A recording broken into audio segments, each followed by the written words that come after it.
Assalamualaikum warahmatullahi wabarakatuh. Selamat datang kembali di DSH Channel. Teman-teman, terima kasih sudah meluangkan waktu untuk hadir bersama saya. Kali ini, saya akan membawakan kisah tentang seseorang yang bagaimana bisa berhasil bangkit dari masa-masa sulit menuju kehidupan yang lebih baik. Ini bukan tentang menggurui atau merasa paling tahu, tetapi sekedar membagikan pengalamannya yang alhamdulillah telah membawa perubahan besar dalam hidup saya juga. Mudah-mudahan cerita ini bisa menjadi motivasi bagi teman-teman yang mungkin saat ini sedang berada dalam kesulitan atau merasa di titik terendah dalam kehidupan. Pada satu titik, dia mengalami kesulitan keuangan yang sangat berat. Waktu itu, untuk memenuhi kebutuhan sehari-hari saja, dia sampai harus berutang, lalu menambah utang lagi untuk menutupi utang sebelumnya. Dia benar-benar tidak tahu harus bagaimana, karena rasanya tidak ada jalan keluar. Setiap hari terasa berat, sebulan terasa lama, dan saat itu tidak ada lagi tempat yang bisa diandalkannya selain Allah Subhanahu wa Ta'ala. Dalam situasi ini, dia hanya bisa memohon kepada Allah. Tapi siapa sangka, dalam waktu yang relatif singkat, keadaannya berubah dengan izin Allah.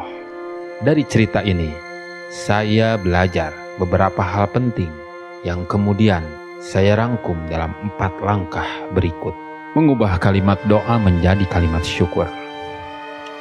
Langkah pertama yang harus kita lakukan adalah mengubah kalimat doa. Biasanya kita berdoa dengan kata-kata seperti ini: "Ya Allah, berikan aku rezeki yang berlimpah." Atau, "Ya Allah, berikan aku kesehatan." Tidak salah memang. Tapi mari kita mencoba mengubahnya melalui pendekatan ini, yaitu dengan mengubah menjadi kalimat syukur. Misalnya, kita harus mulai berdoa dengan mengatakan, "Alhamdulillah ya Allah atas rezeki yang telah Kau berikan." Jadi, meskipun sebenarnya kita masih sangat butuh bantuan dan rezeki, kita mengucapkan rasa syukur atas apa yang ada dan apa yang sudah Allah berikan.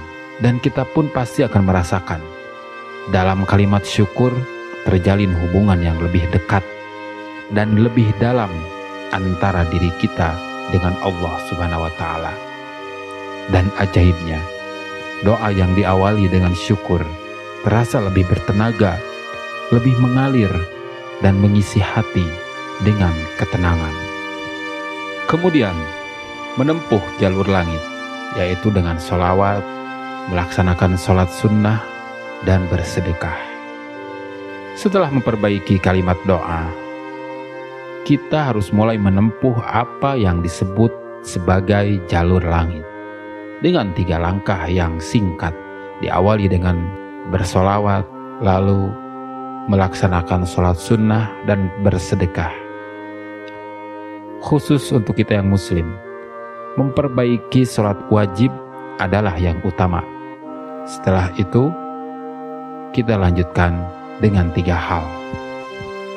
Yang pertama adalah sholawat. Kita harus mulai rutin membaca sholawat minimal 1000 kali setiap hari. Bisa apa saja, sholat pendek atau yang panjang. Yang penting dilakukan dengan konsisten dan sepenuh hati. Banyak cerita tentang keajaiban sholawat dan menjadi inspirasi dan menjadi contoh dan suri toladan untuk kita lakukan bersama-sama. Yang kedua adalah sholat sunnah.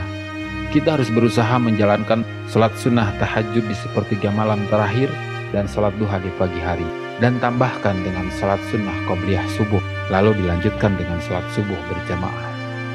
Ini dipercaya bisa menjadi magnet rezeki. Yang ketiga adalah sedekah. Kita pun harus mulai terbiasa dan mulai melakukan sedekah. Dan di sini kita harus sadar bahwa sedekah itu tidak harus dengan uang.